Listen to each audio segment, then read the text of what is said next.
Welcome back to Movies TV Mad. You can follow me on X Twitter at Movies TV Mad and on Instagram and on Threads at Movies TV Mad X. Everyone, welcome to Wednesday's edition of the Movies TV Mad Daily. It's yet another Doctor Who video because I think it's important to cover the downfall of Doctor Who, and this is an absolute downfall, and it's very, very interesting where the downfall begins. And I know a lot of you are kind of used to me doing DC videos. There's nothing going on with DC right now. We'll get there when something breaks. There's nothing I won't cover when there's something to talk about. But right now the hot news is the downfall of Doctor Who.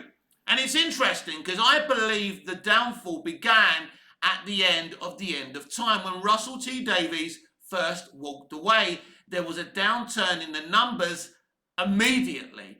Now, season 5 of the Moffat era, his first era, was great. I enjoyed season 6. It wasn't without its problems, of course. But ratings, I remember when one episode, was it The Girl Who Waited, that had less viewers than Family Fortunes. Do you remember that? So the ratings have been declining ever since, RTD1 finished. They're the facts, and it's got lower and lower and lower. We've had some now and again one-offs, some big numbers like The Day of the Doctor and little things like that. But mostly it's been decline after decline. But the big decline happened after the first couple of episodes of the Chibnall era, because it was way before The Timeless Children, by the way. But The Timeless Children, let's be absolutely clear, is a tantrum from a child. He threw a grenade. It is impossible for anyone to come in and deal with that situation. I could come in. I could run the show. I'm very confident about my abilities as a storyteller, and I know what I would do, and I know how I would deal with it. There's many, many ways you can deal with it, but it is difficult, and everyone's going to have an opinion on whatever you do. Chibnall damaged Doctor Who forever, and it's going to take a very smart person to fix it. But it doesn't seem like they want to fix it.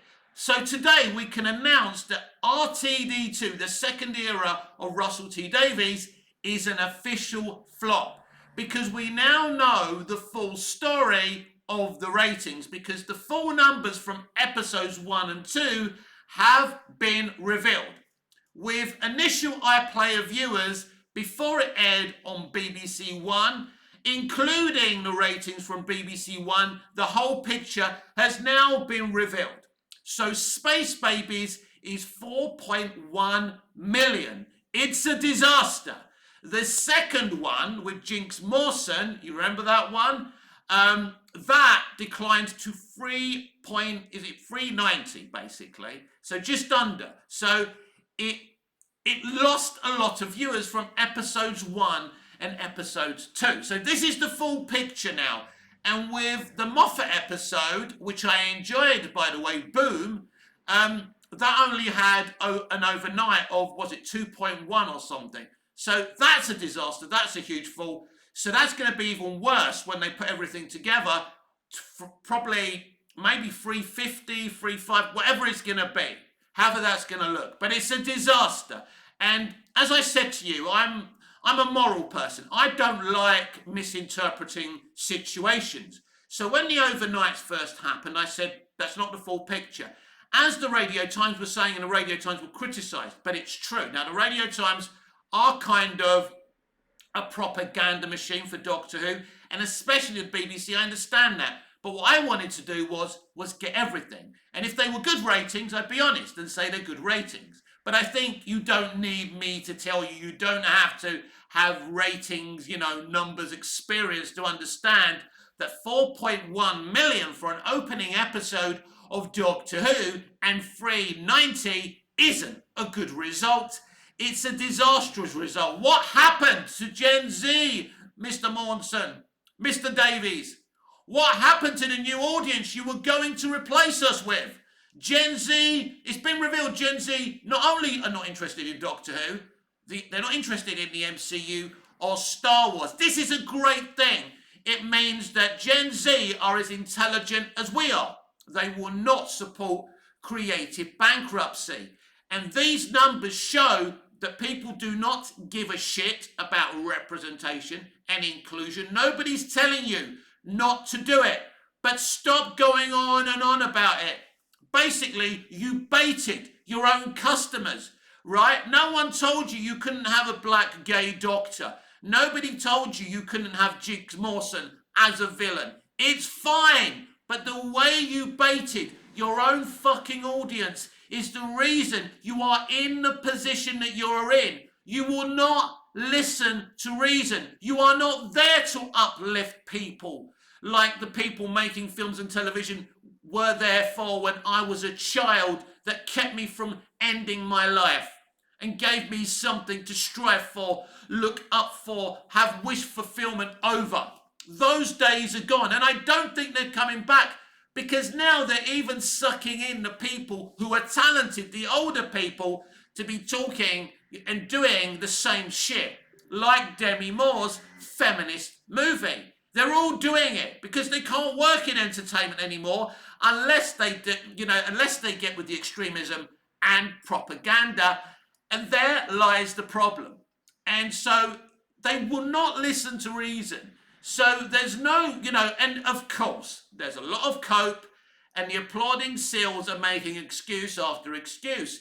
It's because it's May. No, it fucking isn't. If people want to watch something, they're going to watch something. They were able to watch it on Disney Plus. What I'm hearing, those numbers that won't be released aren't very good. We'll get to the future with Disney Plus, because I think there's going to be a very aggressive divorce between Doctor Who and Disney Plus come the end of season 2. But we'll get there in a minute. So if people want to watch Doctor Who, it doesn't matter if it's sizzling hot. We can watch it live. We can catch up on iPlayer. We can even catch up on D+.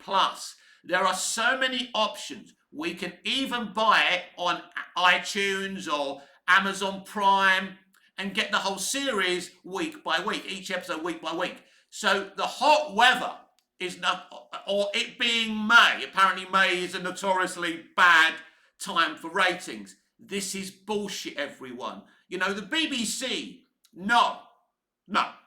I correct myself. I was going to say they know what they're doing.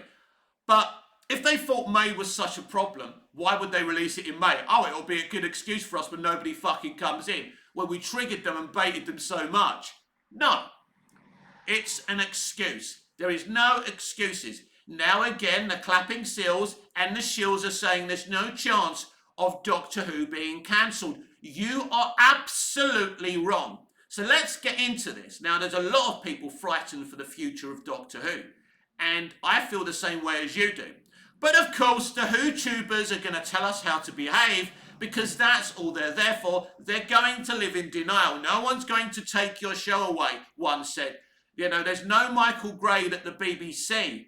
Forget it. Your propaganda and your spin does not work. We know you now. We see you at the little promotional things and the marketing things that they do for Doctor Who. You are in with them. We don't trust you. The game is up, Who-tubers, right? How about being honest? You're never honest. People like Mr. TARDIS, never honest, accusing people of being is and isn't. It's nothing to do with that. They baited their audience. It's not good. The quality of the thing, is not good. I had a flashback of Eccleston telling Piper in The Parting of the Ways, you were fantastic. And you know what? So was I. Murray Gold music, beautiful Murray Gold music. They were good times, weren't they? It was quality. It was visionary Doctor Who. But Doctor Who has stood still. So let's look at why this series isn't doing very, very well, because the Christmas special did about 7 million. Radio Times actually lied and said it was around 10 million. But let's look at the downfall of Doctor Who, because there has been a slow and steep decline from the moment, the End of Time Part 2 finished airing. And then Tennant and davies left. And even the BBC were thinking, should we end it here? Well, you know, looking at it now, maybe they should have done, because at least it would have ended with a glorious finish. Everyone would have been in love and saying, we want more. Leave them wanting more. That's what they said. You know, that's what John Sims said when, you know, Life on Mars finished. You know, keep them wanting more instead of them thinking, oh, just end this thing now, just smack me over the head and put me out of my misery. But if it ended at the end of time, that would have been a good finish. Maybe we could have just had a few specials. Maybe they could have made Doctor Who movies that so many people are against, but you could actually make great cinematic, you know, one-off story Doctor Who movies, and I think people would be interested if they're good. Let's be absolutely clear here. There is a huge audience for Doctor Who, but there's not a huge audience for people being disrespected. Nobody understands the logic of the way it was marketed and the aggressive way RTD was marketing it. And partially, of course, Disney are part of this. They love attacking fans. They hate straight white males, blah, blah, blah, blah. We've been there before, got the fucking t-shirt. But one of many issues, of course, is, launching a series with an episode called Space Babies isn't a choice from smart people. It's dumb. The episode title is self-explanatory. It's going to be shit. It's going to be about space babies. Who's going to be interested in that? It wasn't a very interesting, good episode, so you lost viewers already. And then you had the Jinx Mawson episode, which kind of was okay. It had an interesting concept, which was badly executed. What I've seen from RTD2 thus far, and I'm not talking about Boom, is very, very lazy. Very lazy, recycling what he's already done, and Moffat as well, kind of recycling what he's already done. Although I did say that Boom did make me feel like I was excited for Doctor Who. That's what Moffat can do. He's very good at making you remember why you love this character. So, launching a series, calling it Space Babies, was dumb. Who's coming in for that? But they're out of ideas. They don't know what to do or what to say next. So the question is, why did Russell T Davies come back? Because we were all excited. We thought, yes, this is exactly what we need. I remember years ago tagging RTD in an Instagram video I did criticising Chibnall and saying how great he was. He sent me a comment or a message saying, don't tag me in negativity. It's that moment where I woke up what these people are all about. They're all in for each other. They're trying to protect each other. They're not here to uplift audiences. They're just here to get on the gravy train. And all RTD's done here is get on the gravy train. So another reason why this series isn't doing so well is the 4 not-so-specials. The 3 60th anniversary episodes that were very mediocre and refused to celebrate the Doctor Who past because Disney see it as problematic. The real reason they're calling this season Season 1. How is that working out for you? Now, if they called it Season 1 and they rebooted the whole series and started again, it would have been controversial. A lot of people would have been upset, but let's be honest, they kind of done that already with the Timeless Children. But at least you're doing something. At least you've got a good reason for calling it Season 1. You have got no logical reason for calling this Season 1. Unless, at the end of the season, you're going to reset the whole series. Who knows how crazy this is going to be. I will always watch Doctor Who. I'm a Doctor Who fan. I will continue to watch this car crash. Many people watch car crashes. I care about Doctor Who. I don't want it to fail to prove some point. I keep on saying that. Now, and that Christmas episode was very bad as well. Now, let's talk about the future, if there is one. And I'm starting to doubt if there is one or not. I believe when Season 2 finishes, Disney will announce that they will not be involved in Season 3. At this moment, Season 3, RTD has said, hasn't been greenlit. But he is writing Season 3. He has got plans, according to him, for season 3. He's ready for season 3. The only reason Disney were brought in is because BBC America can no longer finance Doctor Who on their own. The good times are over. They need a supporter. But the problem is, whether it's Netflix, whether it's Amazon, whether it's Disney, which are the worst people to get into bed with, you're going to have this situation where they have to go this direction with their messaging, their extremism, their hatred for straight white males. I think Netflix would probably be the best from a bad bunch, because there is some ordinary stuff on Netflix where there is no messaging and there is no fan baiting. It's rare, but it's there. That actually rhymed, hey? But I'm a poet and I don't know it. But I think that Doctor Who is fucked. I repeat, Doctor Who can no longer be financed solely by BBC America. So they need a partner. And it's going to be a partner from Hollywood.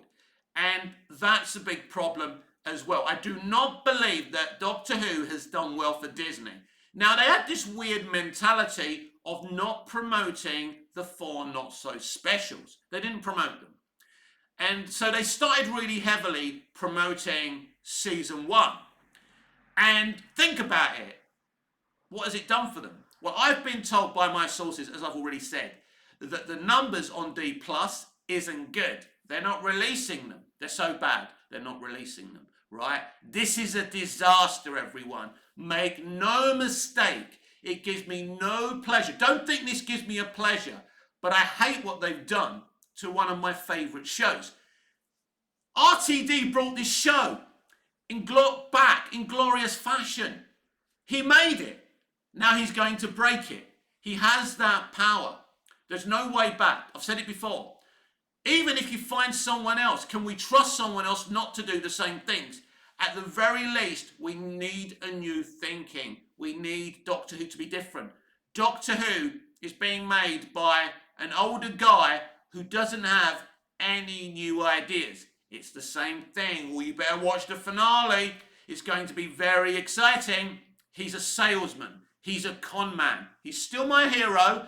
I still idolize him and was inspired by him in his original 4 years. He was amazing. His specials, how he ended it. Eccleston, Tennant. We know things went wrong between him and the other producers and Christopher Eccleston. Who gives a fuck? At the end of the day, they produced the best series of New Who. I think that's the best one for me. Give or take a couple of episodes or one episode, I thought it was absolutely fantastic. Eccleston and Piper really had some brilliant chemistry, and Eccleston really felt like a cinematic doctor. An alpha male doctor, that's what you need. It works. Alpha males work. Women like them, men like them, gay men like them. Everyone likes them, even though people pretend they're offended these days by alpha males. And here's the problem. He's decided to make this doctor, RTD has, and Disney, a beta male. Someone who runs away and someone who cries. And crying, there's nothing wrong with a man crying, don't get me wrong. And letting your feelings come out, it's good for you. Keeping your feelings in isn't good for you. I'm not saying that. But he's not a brave doctor. I'm not brave. I'm not a hero. Blah, blah, blah, blah, blah, blah, blah, blah, blah. It's not very relatable. This doctor isn't relating to anyone. And I may have said this in previous videos, and I hate repeating myself, and I hate being boring. Partially, they brought in Ncuti Gatwa because, Gen Z loved him on Sex Education. Said it before, didn't mean they were going to follow him on Doctor Who. Because Gen Z don't watch shit like Doctor Who. That's the problem. So you drove your core audience away. You did it with the Chibnall era and at the end of the Moffat era. You've been turning against your own fans. Nobody likes their customers, right? So this is a disaster. 4.1 million and 390 cannot be spun. There's no cope that can change anything. You can keep on screaming at us. You can keep on telling us we're this, we're that, we're the other. These numbers are a disaster. No one, if Gen Z wanted to see this, if general audiences wanted to see this, Doctor Who, Rose, I think, got about 7 million and then dropped just under with about 6, 5.5. But I think Doctor Who used to do really, really well. Around, 6 to the 7s anyway, under, the RTD era. Now, Of course, streaming has changed everything, but don't forget, we're talking about consolidated viewers. This is everything. This is iPlayer. This is overnights. There's nowhere to hide, BBC, Disney Plus, and Russell T Davies. You have failed. You failed us. You failed yourself. But the most important thing is you failed Doctor Who. You came back to bite back at certain people. And it's interesting because Jinx Mawson in an interview, in an article, said, we're biting back against certain people. That's what they did. They got emotional. This is not about business. This is not about ratings. It's about a bunch of people biting back against their bread and butter. We, the audience, the public, the consumer, the customer, we are the king and queen makers. If you come after us, we will break you. We will bankrupt you. This is to all of entertainment. If you keep on coming after us, if you keep on creating this creative bankruptcy, we will bankrupt you. You may have power in the halls of power in your studios, your channels, your TV channels, and your studios, right, and your networks and your streaming platforms. But you have no power here. It is us who have the power, and we're going to break you. We're going to bankrupt you until you go back to being entertainers. Do I make myself clear? There is no way back. You can keep on using your arm of Access Media to keep on saying your stupid shit with your filthy mouths, but it doesn't matter. We are not winning. You're not winning. Entertainment is losing. Doctor Who is losing. Marvel is losing. Star Wars is losing. These IPs are losing. The concept of IP farming is disgusting, and you're not even original anymore with the IPs that you're rebooting, remaking, or continuing like Doctor Who. The game is up, everyone, and these numbers expose everything. It doesn't matter what month you release something on. If it's good and people want to see it, they want to see it. Believe you me, if Grant Mitchell came back to EastEnders in May, that would have huge numbers. And some of you may not know who Grant Mitchell is, played by Ross Kemp. Huge character in a soap opera called EastEnders. If you're American and you've never heard of it, basically it's a bit like, you know, Hugh Jackman returning as Wolverine. It would be that fucking huge.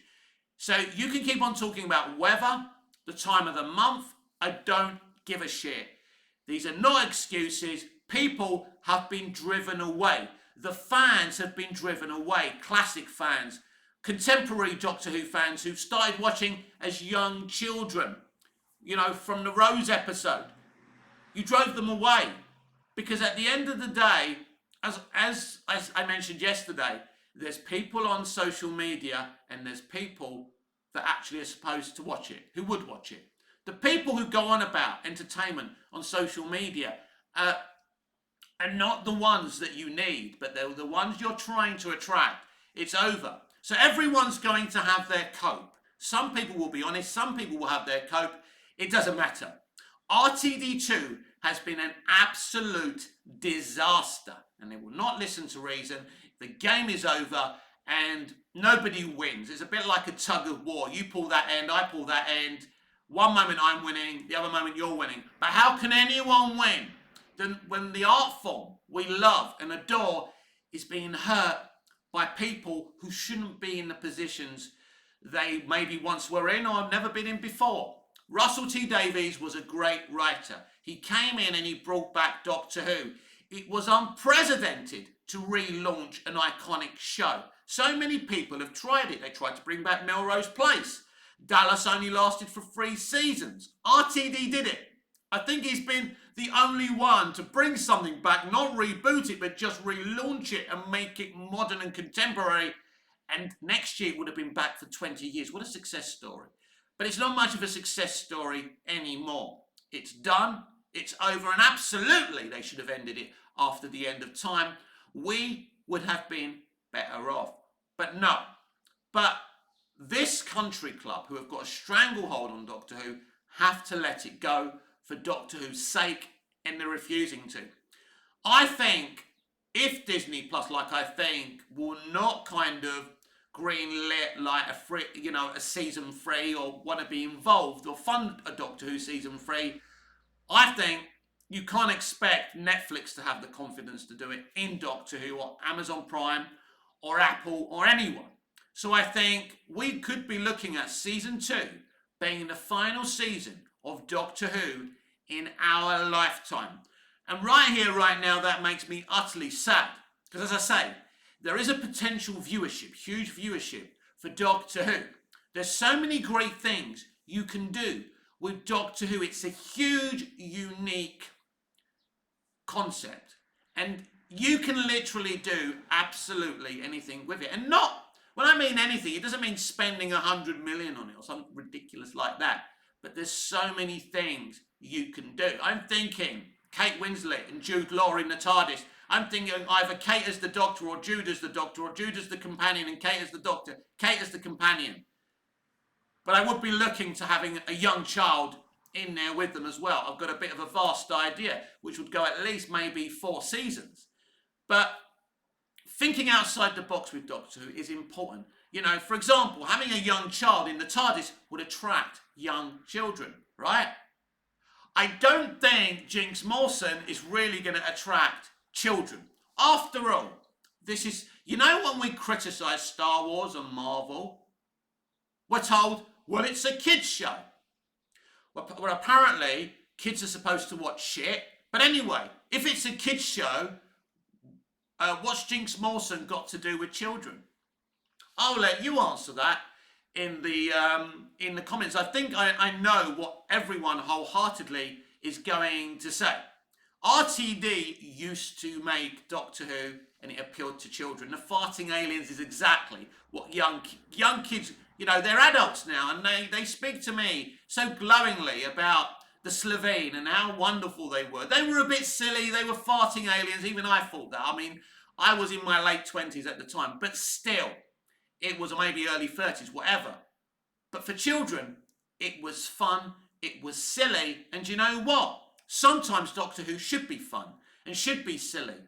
But I don't see any fun, any silliness. It should be dark as well. You can scare them, you can make them laugh and be silly at the same time as well. Doctor Who, you know, was brought back with a visionary idea to make it contemporary, to make it modern, and it was wonderful. And now it's not wonderful because the industry today, there's not one person in the industry, or very few, there may be a couple of gems out there who want to make great entertainment, who want to uplift us, who want to make us laugh and cry at the same time sometimes. Those days have gone. There's lazy people that have no interest in doing their due diligence. Instead of giving us films with beautiful matte paintings and I say all the time, and beautiful detailed miniatures, they do digital matte paintings. This is how fucking lazy they have become. And the more lazy they become, the worse it gets. They're now criticising Kevin Costner's self-financing Western because Access Media work for their overlords in Hollywood. And how dare an actor, a straight white old dude, decide to do something that Hollywood doesn't want them to do. That's the problem. And that's why they started saying Coppola was, you know, touching female artists on the set and bullshit like that. The nonsense about the marijuana. Yeah, I'm sure he's not the only person while making a film, you know, smoking marijuana. But, by the way, many elderly people smoke marijuana, right? I know it's illegal in some places. I don't want to say it's right, wrong. But they suffer great pain. Imagine being his age and directing a movie, taking that undertaking. He's going to need some kind of painkiller, and maybe the painkillers that exist are not good enough for him. So shut the F up. This is where we are today. Us, the consumer, the fans, are desperate for great entertainment, but the people in control, in power, don't want to give us great entertainment. They want to talk down to us. They want to behavioural police us. They want to tell us how the world should be. Meanwhile, they're abusing children. They're sexually harassing and raping young women in their business and giving them hush money at the same time. How the fuck dare you? How the fuck dare you lecture us? When you, RTD, had John Barrowman and he was running around allegedly doing Moonies on, you know, while they were trying to record Doctor Who and really upsetting his fellow artists. How dare you? Why didn't you blacklist him like you did Christopher Eccleston? How dare you? You bunch of fucking hypocrites. Anyway, it absolutely is now, and it's official. RIP Doctor Who. You wouldn't listen to reason, and you bought it on yourselves.